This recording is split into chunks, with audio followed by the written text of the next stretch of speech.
In the late 18th century, a fierce tiger stalked the jungles of southern India. This was no ordinary tiger, but a symbol of strength and defiance. He was not a beast of tooth and claw, but a man whose spirit roared louder than any jungle predator. He was Tipu Sultan, the ruler of Mysore, a man whose name would be etched in the annals of history. Tipu Sultan was known for his courage and military prowess. His strategies and tactics were ahead of his time, making him a formidable opponent on the battlefield. He was a staunch opponent of the expanding British East India Company, whose ambitions knew no bounds. The British sought to control the vast and rich lands of India, and Mysore was a jewel they desperately wanted.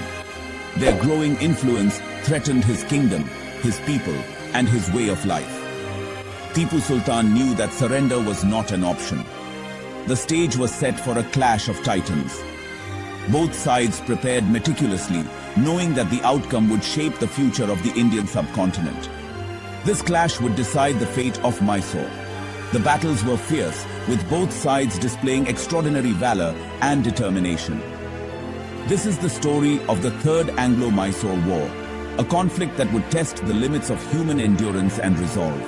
It is a story of bravery, where soldiers fought with unwavering courage, inspired by their leader's indomitable spirit. It is a story of betrayal, where alliances were forged and broken in the shadows, and trust was a rare commodity.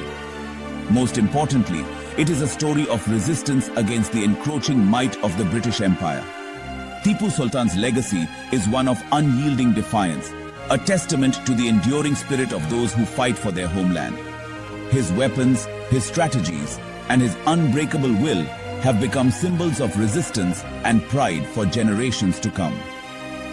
Today, the people of Mysore and beyond remember Tipu Sultan not just as a ruler, but as a hero who stood against the tide of colonialism. His story continues to inspire and remind us of the power of resilience and the importance of fighting for one's beliefs. As the sun sets over the historic lands of Mysore, the legacy of the Tiger of Mysore endures, a beacon of hope and courage for all who dare to dream of freedom.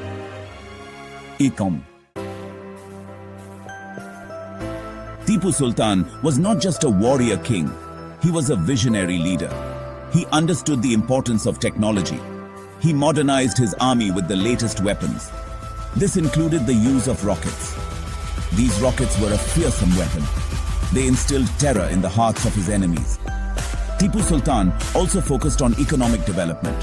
He established trading links with the Middle East. He promoted the growth of industries like silk weaving and metalwork. Mysore, under his rule, was a prosperous and powerful kingdom. It stood as a bulwark against British expansion. The British East India Company was a powerful force. Established in the early 17th century, it began as a modest trading entity but quickly grew into a formidable power. Its influence extended far beyond mere commerce, shaping the political and social landscapes of the regions it touched. It was driven by greed. The company amassed vast wealth through its monopolistic control over trade, particularly in spices, textiles, and precious metals. The pursuit of profit became its guiding principle, often at the expense of local economies and communities. It sought to control India's wealth. The subcontinent's rich resources and strategic trade routes were too tempting for the company to ignore. They established trading posts and fortified settlements, gradually tightening their grip on the region's economic lifelines. Slowly but surely, the company extended its influence across India. Through a combination of shrewd diplomacy, strategic alliances, and outright military conquest, they expanded their territory. Local rulers were coerced into signing treaties that favored the company, often under the threat of force. It did this through a combination of trade and military might. The company's private army, one of the largest in the world at the time, was instrumental in enforcing its will. They waged wars, suppressed rebellions, and protected their interests with ruthless efficiency. The company's ambition was insatiable. They were not content with mere economic dominance. They sought to reshape the political landscape to their advantage.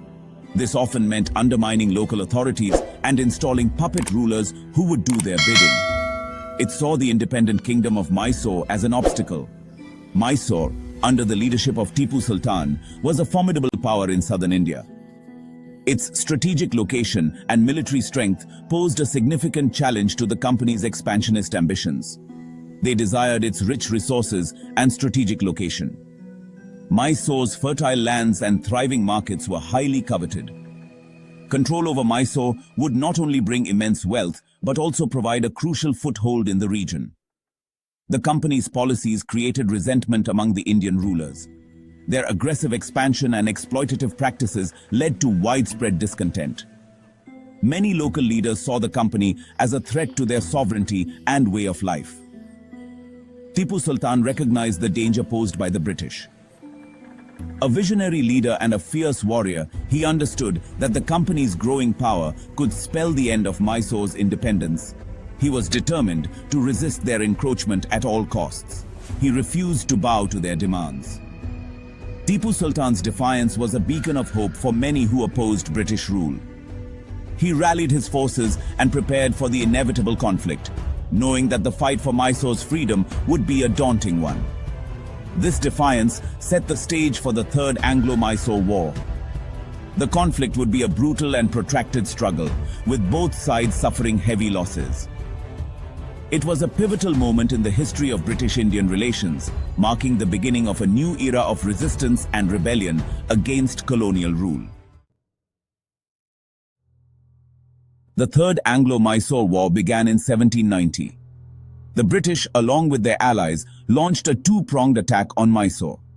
Tipu Sultan, with his smaller but determined army, fought back fiercely. He employed guerrilla warfare tactics. He knew the terrain to his advantage. His soldiers harassed the British supply lines. They launched surprise attacks.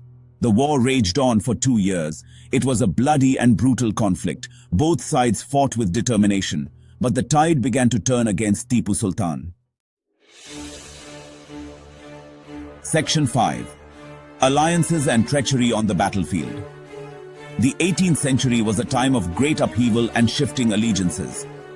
The battlefield was not just a place of physical combat, but also a stage for political maneuvering and strategic alliances. The British East India Company was cunning and strategic in its approach.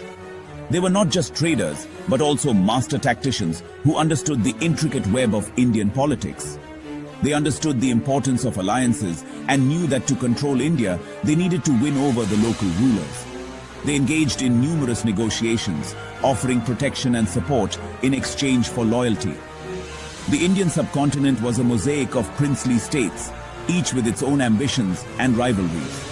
The British exploited these divisions, turning ruler against ruler and creating an environment of distrust and conflict. They secured the support of key players like the Nizam of Hyderabad and the Marathas. These alliances were crucial for the British, as they provided not just military support, but also valuable intelligence and resources.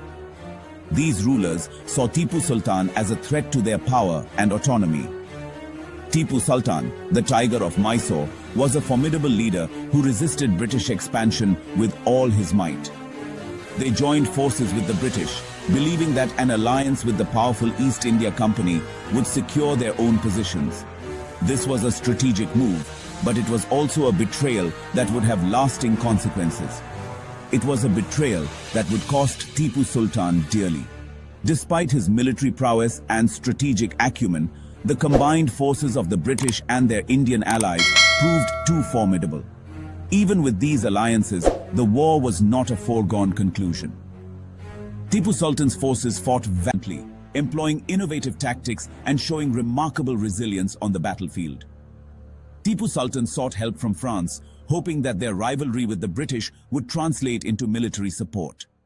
He sent emissaries and letters pleading for assistance. He appealed to their rivalry with the British, believing that the enemy of his enemy could be his friend. The French had their own interests in India and had previously supported Indian rulers against the British. But the French Revolution was underway, and France was engulfed in its own turmoil. The political upheaval and the rise of revolutionary fervor meant that France was preoccupied with its own survival. France was unable to provide substantial support. Tipu Sultan found himself increasingly isolated, his pleas for help unanswered.